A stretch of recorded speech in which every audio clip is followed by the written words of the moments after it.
جماعت اہل سنت کی دو عظیم شخصیات شمس الملت استاذ الاساتذہ حضرت علامہ مولانا شمس الحق رشیدی صاحب، قاضی شریعت سیمانچل حضرت علامہ مفتی زبیر احمد صدیقی صاحب، اور داہنی جانب سوشل ایکٹیوسٹ، سیاسی اعتبار سے بڑے مضبوط لیڈر عالی جناب ویس خان صاحب و دیگر علماء کرام، شورائے اسلام، دانشوران قوم و ملت، جملہ سامعین و حاضرین، السلام علیکم ورحمۃ اللہ تعالی وبرکاتہ۔ نحمده ونصلي ونسلم على رسوله الكريم، اما بعد، قال الله تبارك وتعالى في القرآن المجيد، فأعوذ بالله من الشيطان الرجيم، بسم الله الرحمن الرحيم، ذلك الكتاب لا ريب فيه هدى للمتقين، صدق الله العظيم۔ تہہ دل سے شکر گزار ہوں حضور مفتی صاحب قبلہ اور رفیق محترم نادش علم و فن حضرت حافظ قاری سیف رضا صدیقی صاحب کا، کہ جنہوں نے اس مذہبی، علمی و ادبی اسٹیج پر لب کشا ہونے کا موقع عنایت فرمایا۔ بلا شبہ جامعہ ابو ہریرہ للبنات اور جامعہ سیمانچل سے بہت بڑا کام ہو رہا ہے، قوم و ملت کا بہت بڑا کام ان دو اداروں سے ہو رہا ہے۔ دعا گو آپ حضرات بھی دعا فرمائیں کہ مولا تبارک و تعالی حضور محترم صاحب قبلہ، حضور مفتی صاحب قبلہ اور ان اداروں کے جملہ اراکین و معاونین، منتظمین، کارکنان، اساتذہ سبوں کو اللہ رب العزت دین و دنیا کی بھلائی نصیب فرمائے، آمین ثم آمین۔ بیان علم و ادب کہ آفتاب و ماہتاب کی جلوہ گری ہے، معتبر سماعتوں کی موجودگی میں چند اشعار قرآن کریم کی عظمت اور اس کے علوم کے حوالے سے پیش خدمت کر رہا ہوں۔ مجھ سے پیشتر شہنشاہ ترنم حضرت نادر جمالی صاحب نے خوبصورت لب و لہجے میں اپنا کلام پیش کیا۔ عرض کرتا ہوں، ملاحظہ کر، شاعر فرماتے ہیں قرآن کا کوئی متبادل نہ بدل ہے، قرآن کا کوئی متبادل نہ بدل ہے، قرآن ہر ایک نقطۂ دشوار کا حل ہے، قرآن ہر ایک نقطۂ دشوار کا حل ہے، قرآن رسالت کا محافظ بھی، خبر بھی، قرآن رسالت کا محافظ بھی، خبر بھی، قرآن بصارت بھی، بصیرت بھی، بصر بھی، قرآن نظائر بھی، نظارت بھی، نظر بھی، قرآن نظائر بھی، نظارت بھی، نظر بھی، اور قرآن تاثر بھی، مؤثر بھی، اثر بھی۔ قرآن تاثر بھی، مؤثر بھی، اثر بھی۔ قرآن میں سدرہ و ثمر بھی، قرآن میں سدرہ و ثمر بھی، قرآن ہی میں تذکرہ جن و بشر بھی، قرآن آیات میں راتیں بھی ہیں دن بھی، قرآن کی آیات میں راتیں بھی ہیں دن بھی، قرآن میں انسان بھی شیاطین بھی جن بھی، قرآن میں انسان بھی شیاطین بھی جن بھی، اور قرآن منبع کرم جود و سخا ہے، قرآن نوازش ہے، عنایت ہے، عطا ہے، قرآن انسانوں پہ احسان ہے رب کا، قرآن انسانوں پہ احسان ہے رب کا، قرآن حقیقت میں خزینہ ہے ادب کا، قرآن حقیقت میں خزینہ ہے ادب کا۔ اور آخری شعر، قرآن گنجین ہے اصل و اصول کا، قرآن گنجین ہے اصل و اصول کا، قرآن معجزہ ہے خدا کے رسول کا، قرآن معجزہ ہے خدا کے رسول کا۔ ایک بزرگ گزرے ہیں جن کا نام کتابوں میں حضرت یحییٰ، آپ فرماتے ہیں کہ خلیفہ مامون رشید کے دربار میں ایک یہودی آیا اور اس نے بڑی ہی نفیس عمدہ ادیبانہ گفتگو کی۔ خلیفہ مامون رشید نے اسلام کی دعوت پیش کی، اس نے انکار کر دیا اور مجلس سے اٹھ کر چلا گیا۔ ایک سال کے بعد دوبارہ وہ مامون رشید کے دربار میں آیا، اس وقت وہ اسلام قبول کر چکا تھا اور قرآن کے موضوع پر شاندار کلام پیش کیا۔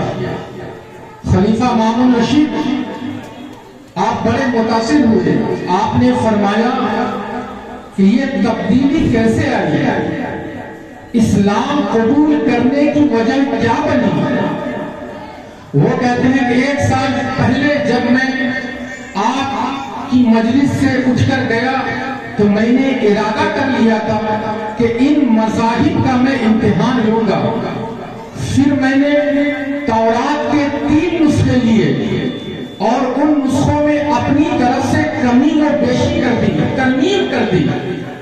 پھر میں اسے لے کر یہودیوں کے معبد میں گیا تو انہوں نے وہ نسخے مجھ سے خرید لیے۔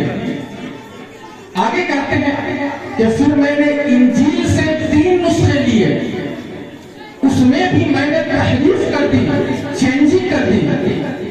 پھر میں اسے لے کر یہودیوں عیسائیوں کے گرجا گھر پادری کے پاس گیا، انہوں نے بھی وہ نسخے مجھ سے خرید لیے۔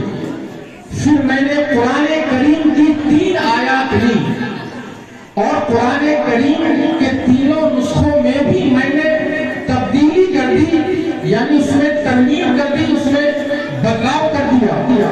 پھر میں اسے لے کر اسلامی کتب خانوں میں گیا، وہاں علماء تھے، حفاظ تھے، انہوں نے جب میری کی ہوئی ترمیم والے نسخوں کو دیکھا اور جب انہیں یہ لگا کہ اس میں تو رد و بدل کی گئی ہے تو انہوں نے میرے نسخے کو لینے سے انکار کر دیا اور مجھے وہ نسخے انہوں نے واپس کر دیے۔ اسی وقت میں سمجھ گیا کہ یہ قرآن محفوظ ہے، اس میں کسی قسم کی تبدیلی ممکن نہیں ہے۔ یہی وجہ ہے کہ میں نے مذہب اسلام قبول کر لیا۔ عزیزان محترم، سلاطین عالم اپنی جگہ ہے، دو عالم کا سلطان اپنی جگہ ہے، بدلتی رہی آسمانی کتابیں، محمد کا قرآن اپنی جگہ ہے۔ یہی قرآن 1400 سال پہلے مٹھی بھر مسلمانوں کے لیے کافی تھا، آج یہی قرآن 3 ارب سے زیادہ مسلمانوں کے لیے کافی ہے، اور یہی قرآن قیامت تک کے لوگوں کے لیے کافی رہے گا۔ قرآن ایک ایسی عظیم کتاب ہے جسے 1400 سالوں میں سب سے زیادہ پڑھا گیا، ہزاروں تفاسیر لکھی گئی، سینکڑوں ترجمے ہوئے، لاکھوں کتابیں لکھی جا چکی ہیں قرآن کے موضوع پر، مگر ہر پڑھنے والا، ہر اسکالر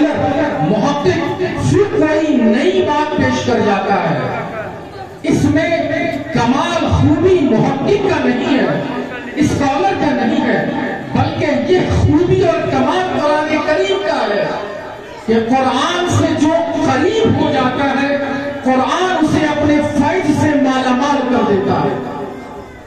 عزیزان محترم، قرآن کہتا ہے مجھے یاد کرو گے تو حافظ قرآن بن جاؤ گے، مجھے اچھے انداز میں تلاوت کرو گے تو قاری قرآن بن جاؤ گے، مجھے درسگاہ میں بیٹھ کر پڑھاؤ گے تو استاذ بن جاؤ گے، میرا ترجمہ کرو گے تو عالم دین بن جاؤ گے، میری تشریح کرو گے تو مفسر بن جاؤ گے، میری تقریر کرو گے تو مبلغ بن جاؤ گے، اور میرے مطابق فیصلہ صادر کرو گے تو قاضی شریعت بن جاؤ گے، اور میرے حکم پر عمل کرو گے تو اللہ کا ولی بن جاؤ گے۔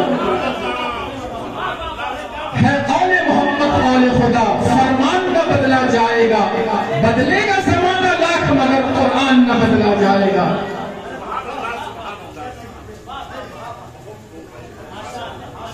ضرورت ہے قرآن سے قریب ہونے کی۔ عزیزان محترم، مسلمان تو صاحب ایسی قوم ہے کہ جو کتاب الہی قرآن مجید کو فالو کرتی ہے۔ قرآن اس قوم کا دین ہے، اس کا ایمان ہے، اس کی عبادت ہے، اس کا قانون ہے۔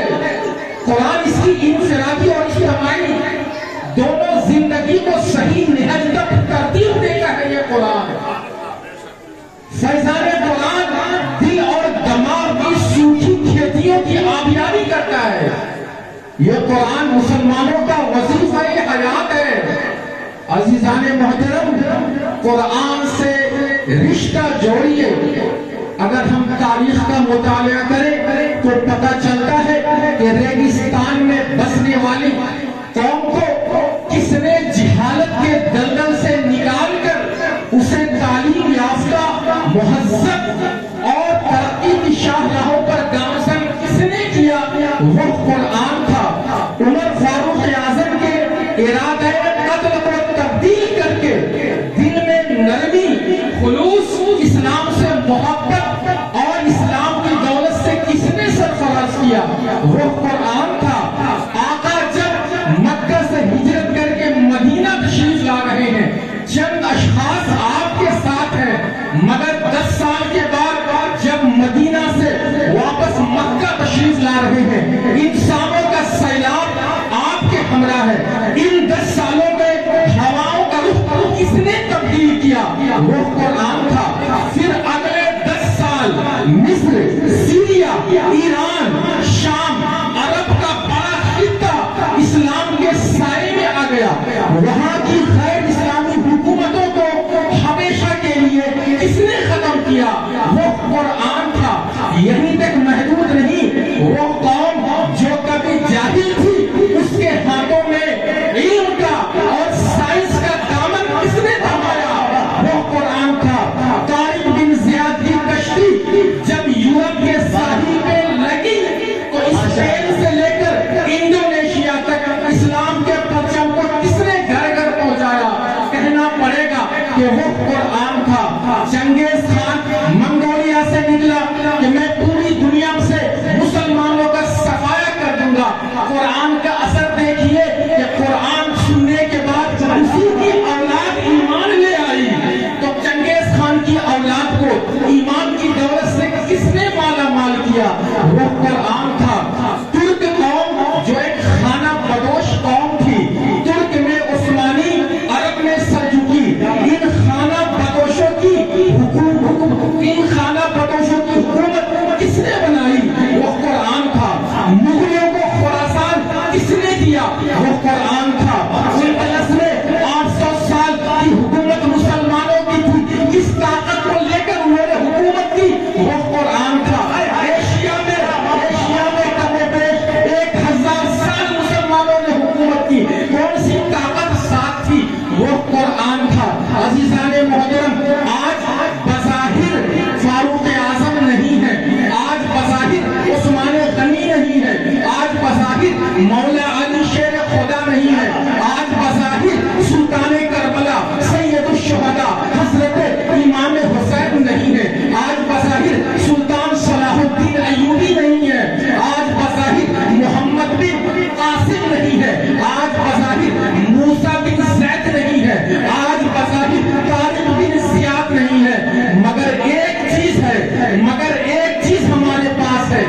کو تھام لیں گے، جس سے جڑ جائیں گے، جس کی تلاوت کریں گے، جس کو سمجھیں گے، جس سے اپنا رشتہ جوڑ دیں گے، تو اللہ تبارک و تعالی تمام نصرت، کامیابی، فتح، کامرانی کے دروازے کھول دے گا۔ وہ چیز وہ رحمان ہے اور رحمان کا قرآن ہے۔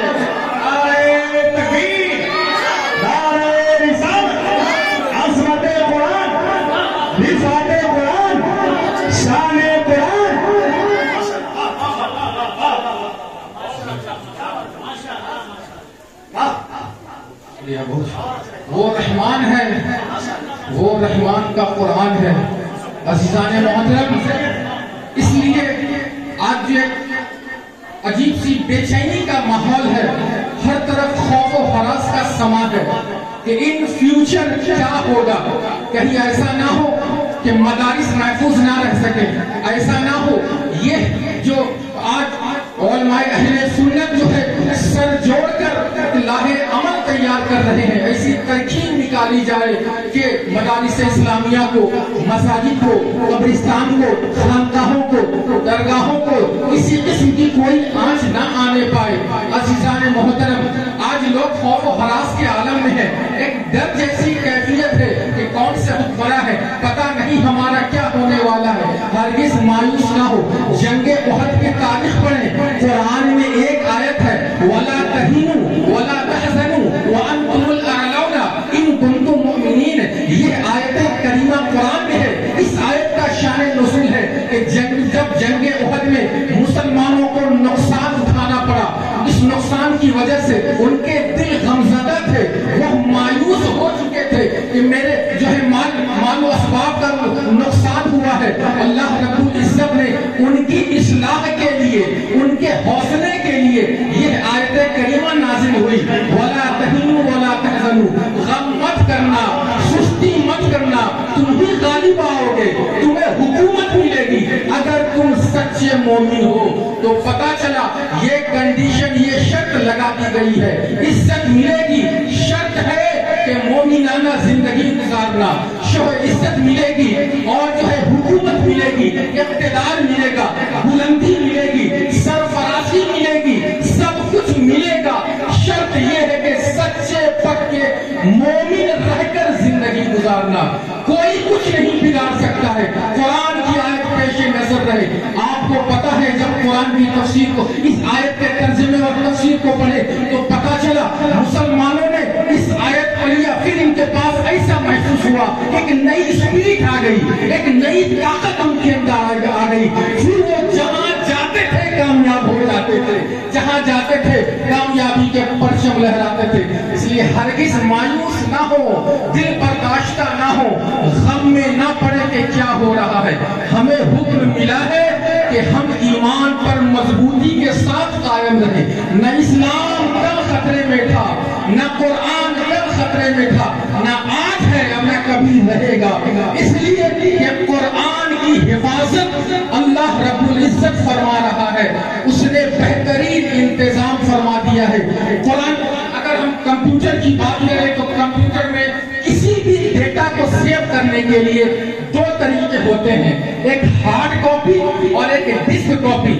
جب ہم کمپیوٹر میں کچھ ڈیزائن کر کے پرنٹ آؤٹ کرتے ہیں تو وہ ہارڈ کاپی کہلاتی ہے، اور جو ڈسک میں یا سی ڈی یا پین ڈرائیو میں یا چپ میں وہ محفوظ رہتی ہے وہ سافٹ کاپی کہلاتی ہے۔ اللہ رب العزت نے کلام مجید کی حفاظت کے لیے اللہ رب العزت نے دونوں طریقوں سے انتظام فرمایا ہے، دونوں طریقوں سے انتظام فرمایا ہے۔ آج جو ہمارے ہاتھوں میں قرآن شریف جو ہے، پرنٹڈ جو قرآن ہے، جو چھپا ہوا قرآن ہمارے ہاتھوں میں ہے، وہ اللہ رب العزت کی ہارڈ کاپی ہے، ہارڈ کاپی ہے۔ اور جو قرآن حفاظ کرام کے سینوں میں ہے، یہ قرآن اللہ رب العزت کی سافٹ کاپی ہے۔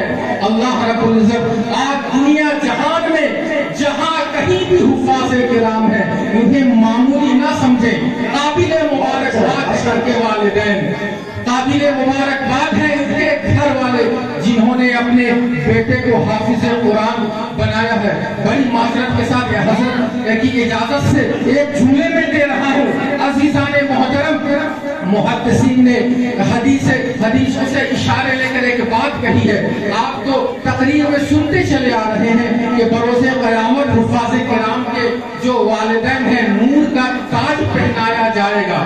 آپ یہ سنتے چلے اور یہ حقیقت ہے، اللہ رب العزت جو ہے ان کے والدین کو نور کا تاج پہنایا جائے گا۔ لیکن اس کا دوسرا پہلو آپ نے سنا، اس پہ کبھی توجہ ہوگی، اللہ رب العزت جو ہے حفاظ کرام سے کہے گا، اے حافظو، آج فرمائے گا اللہ رب العزت حفاظ کرام سے، اے حافظو آج ہرگز جو ہے اس کی سفارش نہ کرنا، تم جنت میں جاؤ گے۔ اب اللہ رب العزت جس کو تاج پہنائے گا نور والا، بھلا اسے کیسے جہنم میں بھیجے گا؟ حافظ قرآن بھی جنت میں جائیں گے، ان کے والدین بھی جنت میں جائیں گے، اور ان کے گھر کے 10 ایسے افراد جن پر جہنم واجب ہو چکی تھی، حافظ قرآن کی سفارش سے اللہ ان کو بھی جنت عطا فرما دے گا۔ اللہ فرمائے گا، اے حافظ قرآن سنو، آج ہرگز ان لوگوں کی سفارش مت کرنا، ان لوگوں کی، کن لوگوں کی، ایک سوال ہوتا ہے، کن لوگوں کی سفارش کرنے سے روک دیا جائے گا؟ وہ لوگ جو دل شکنی کیا کرتے تھے، حافظ قرآن کی توہین کیا کرتے تھے، اور جو ہے دلوں کو توڑنے والے جو جملے جو ہے کسا کرتے تھے، ذلیل کیا کرتے تھے، دنیا میں یہ کہتے تھے حافظ قرآن بنا کر کیا ملے گا؟ حافظ قرآن بناؤ گے مدرسے میں پڑھائے گا کیا ملے گا؟ 5-10 ہزار روپے ملے گا، یعنی ان کی توہین کرتے تھے۔ اللہ فرمائے گا ایسے لوگوں کی سفارش مت کرنا جو تمہاری توہین کرتے تھے، تذلیل کرتے تھے، میرے کتاب کی توہین کرتے تھے، میرے کتاب کی عزت نہیں کرتے تھے۔ تو قابل مبارکباد ہیں وہ لوگ جو اپنے بچے کو حافظ قرآن بناتے ہیں۔ عزیزان محترم، دنیا میں جہاں بھی حافظ قرآن ہے، انہیں معمولی نہ سمجھیں، یہ اللہ کی رحمت اور قدرت کے گواہ ہیں۔ حافظ قرآن جو خدا اس بات پر قادر ہے ایک چھوٹی سی چیپ میں ہزاروں لاکھوں لائبریریاں سما سکتا ہے، وہ خدا اس بات پر بھی قادر ہے کہ مسلمان چھوٹے چھوٹے بچوں کے سینوں میں اللہ رب العزت 30 پارے قرآن محفوظ فرما سکتا ہے۔ تو اللہ نے اس قرآن کی حفاظت کا وعدہ فرمایا ہے۔ بس 2 منٹ اور میں آپ کہوں گا، اس کے بعد جو ہے میں اپنی گفتگو ختم کروں گا۔ درود پاک پڑھ لیجئے، اللہم صلی علی سیدنا شفیعنا حبیبنا مولانا محمد بارک وسلم، صلو علیہ الصلوۃ والسلام علیک یا رسول اللہ صلی اللہ تعالی علیہ وآلہ وسلم۔ حضرت ابو ذر فرماتے ہیں کہ جو قرآن کریم کی ایک آیت سیکھتا ہے، پڑھتا ہے، سمجھتا ہے، جو قرآن کریم کی ایک آیت سمجھ کر پڑھتا ہے تو وہ 100 رکعت نفل نماز پڑھنے سے بہتر ہے، 100 رکعت نفل نماز پڑھنے سے بہتر ہے۔ حضرت علی رضی اللہ تعالیٰ عنہ نے، آپ نے چند لوگوں کو دیکھا کہ مسجد میں قرآن کریم تلاوت کر رہے تھے، یعنی قرآن پڑھ رہے تھے اور لوگوں کو پڑھا رہے تھے۔ حضرت علی فرماتے ہیں مبارک ہو ان لوگوں کو، یہ وہ لوگ ہیں کہ اللہ کے رسول کی نظر میں یہ لوگ بہت ہی پسندیدہ ہیں، یہ وہ لوگ ہیں جن کو اللہ کے رسول بہت زیادہ پسند فرماتے ہیں۔ حضرت عبداللہ فرماتے ہیں قرآن کو لازم پکڑ لو، یہ حکمت کے لیے نور ہے، عقل کے لیے فہم ہے، اور علوم و فنون کا سر چشمہ ہے۔ اور آگے فرماتے ہیں قرآن کو لازم پکڑ لو، یہ ایک دسترخوان ہے، ایسا دسترخوان ہے کہ جو اس پر آ جاتا ہے اسے امن نصیب ہو جاتا ہے، اسے جو وہ اللہ کی حفاظت میں آ جاتا ہے۔ عزیزان محترم، سے کبھی مایوس نہ ہو، ہمیں جو حکم ملا ہے اللہ کی عبادت کیجئے، اس کے رسول سے محبت کیجئے، قرآن کریم کی تعلیمات پر عمل کیجئے، آپس میں اتحاد پیدا کیجئے۔ انتشار میں بے برکتی ہے، اتحاد، یہ وقت نہیں ہے بھائی بھائی سے لڑائی، باپ بیٹے سے منہ فلائے ہے، دوست سے جھگڑا، پڑوسی سے بات چیت نہیں، یہ وہ وقت نہیں ہے۔ یکجہتی آپس میں پیدا کیجئے، اتحاد اور اتفاق کا مظاہرہ کیجئے۔ حضور مفتی صاحب قبلہ، کل میں اندلس کی تاریخ پڑھ رہا تھا کہ آخر 800 سال حکمرانی کے بعد وہ کیا وجہ بنی کہ جو ہے وہ ان حکومتوں کا جو زوال آ گیا۔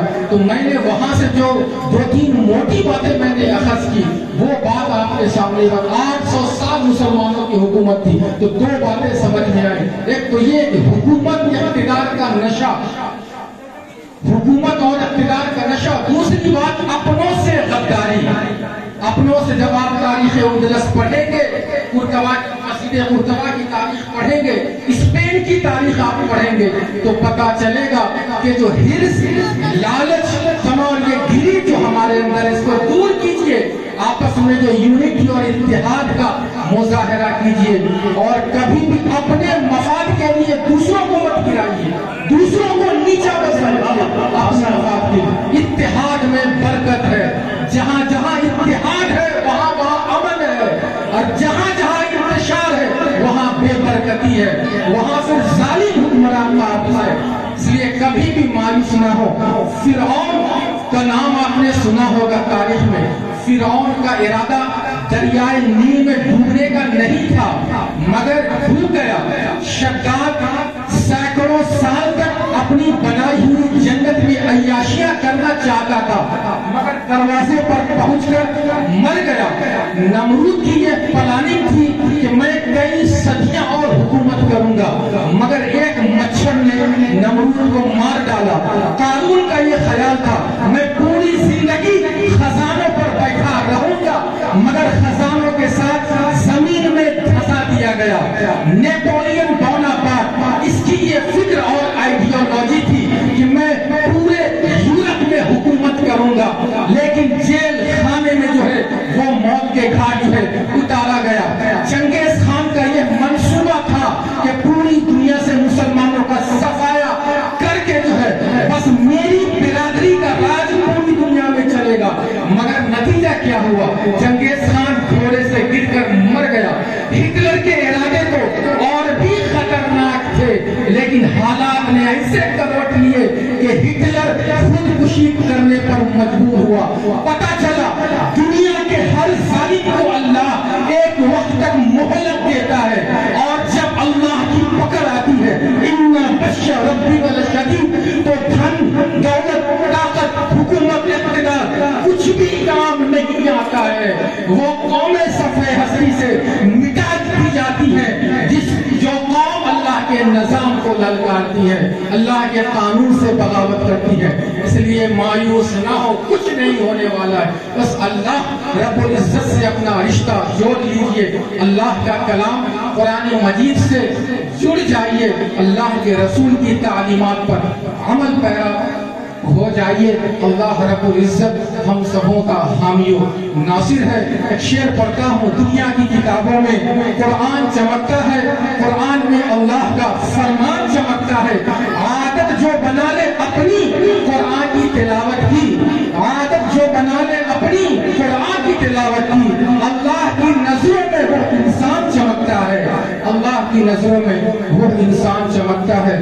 جو کچھ بھی میں نے بیان کیا کل بھی اللہ وہ اس کے رسول کا تھا، آج بھی ہے، ہمیشہ رہے گا۔ بحیثیت انسان اگر کوئی غلطیاں ہوئی ہو تو میں صدق دل سے توبہ کرتا ہوں۔ استغفر اللہ ربی من کل ذنب واتوب الیہ۔ آپ سب کو پڑھ لیجئے لا الہ الا اللہ محمد رسول اللہ۔ اس فکر اور اس پیغام سے میں اپنی بات مکمل کرتا ہوں کہ کنکر پتھر کی تعمیر مذہب کا مفہوم نہیں، کنکر پتھر کی تعمیر مذہب کا مفہوم نہیں، ذہنوں کی تعمیر بھی کیجئے محراب و منبر کے ساتھ۔ السلام علیکم ورحمۃ اللہ۔ ماشاءاللہ ماشاءاللہ، سبحان اللہ سبحان اللہ، یہ سبحان اللہ سبحان اللہ، یہ ہے حافظ قاری منور صاحب۔ ماشاءاللہ ماشاءاللہ، یہ حافظ قاری منور صاحب ہیں، اور یہ